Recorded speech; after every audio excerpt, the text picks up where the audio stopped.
Bonjour et bienvenue dans le garage du fauteuil roulant, la chaîne YouTube de la mobilité réduite. Je vais vous parler dans ce premier épisode de démontage de la roue arrière d'un fauteuil roulant manuel, grâce au démontage rapide. C'est extrêmement simple, vous décollez légèrement le fauteuil du sol, vous appuyez au milieu de l'axe et vous tirez. Pour remettre la roue,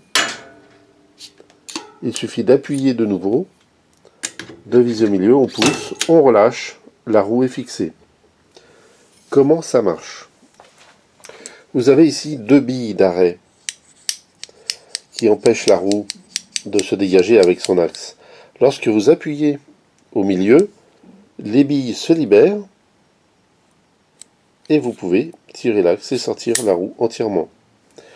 La nécessité de rappuyer avant, c'est pour de libérer de nouveau les billes.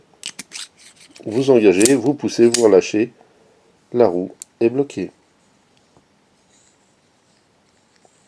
Sauf que, parfois, avec le temps, l'eau, la poussière, la rouille ou tout un tas de saletés, les billes se bloquent. Elles restent en position malgré que vous poussiez sur la tige du centre pour les débloquer. Question, comment faire pour sortir la roue? Je vais vous montrer.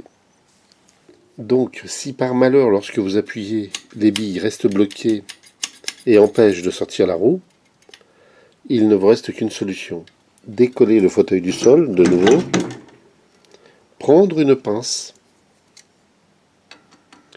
appuyer sur les deux billes et pousser l'axe en même temps. Vous avez vu ce qui vient de se produire? L'axe est sorti, les billes sont entrées. Là, pour la démonstration, si je relâche, les billes ressortent. On est d'accord, parce qu'elles ne sont pas bloquées. Il y a de fortes chances que vous puissiez les débloquer simplement avec cette manœuvre. Vous comprimez, vous poussez l'axe, les billes rentrent. Et ensuite, vous sortez l'axe. Voilà comment on peut facilement débloquer une roue si les billes de retenue sont bloquées.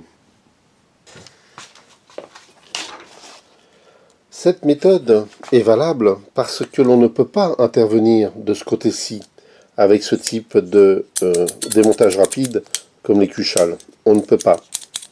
En revanche, sur la plupart des fauteuils classiques, nous avons ce type de verrouillage qui est beaucoup plus accessible pour le coup.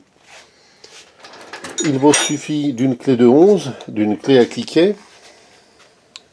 Vous passez à l'intérieur du fauteuil, vous positionnez la clé de 11 sur le mets-plat, et de l'autre côté,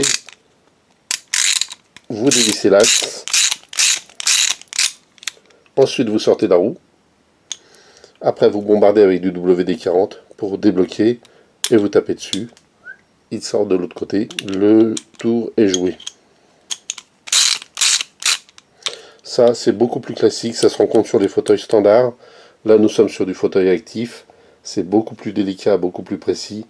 D'où l'intérêt d'intervenir par l'arrière sur les billes, plutôt que d'essayer de sortir le bouchon qui est quasiment indémontable. On peut le dévisser, mais c'est très difficile, dans la mesure où là, il est totalement inaccessible. S'il dépassait un petit peu, on peut, en retenant de l'autre côté, dévisser le bouchon et sortir l'axe. Mais dans cette configuration-là, c'est impossible. Lorsque l'on remonte la roue, ici, en l'occurrence, le fauteuil est entièrement neuf, il n'y a rigoureusement aucun jeu. D'ordinaire, je desserre un petit peu cet axe-là, de manière à laisser un jeu de fonctionnement, de manière justement à ne pas trop comprimer les billes. Ici, de laisser un jeu d'environ 1 mm pour ne pas trop les comprimer, de manière à ce qu'elles ne coincent pas supérieurement, même si elles ne sont pas encrassées. De toute manière, dans tous les cas, je recommande vivement de lubrifier avec du WD-40 aussi souvent que possible, une fois par mois, en fonction de l'utilisation que vous avez du fauteuil. S'il roule dans le sable ou dans la poussière ou dans la terre même parfois, ça arrive. Donc n'hésitez pas à nettoyer, à lubrifier avec du WD-40. Et normalement, vous n'aurez plus jamais le problème de blocage des billes qui sortent ici tout simplement. Voilà, fin de ce petit épisode, j'espère qu'il vous aura plu. Si vous avez d'autres questions, j'ai tout un tas de sujets à développer. Je suis heureux de vous avoir reçu pour cette vidéo. Bonne fin de journée à tous et bonne route surtout à tous. Au revoir.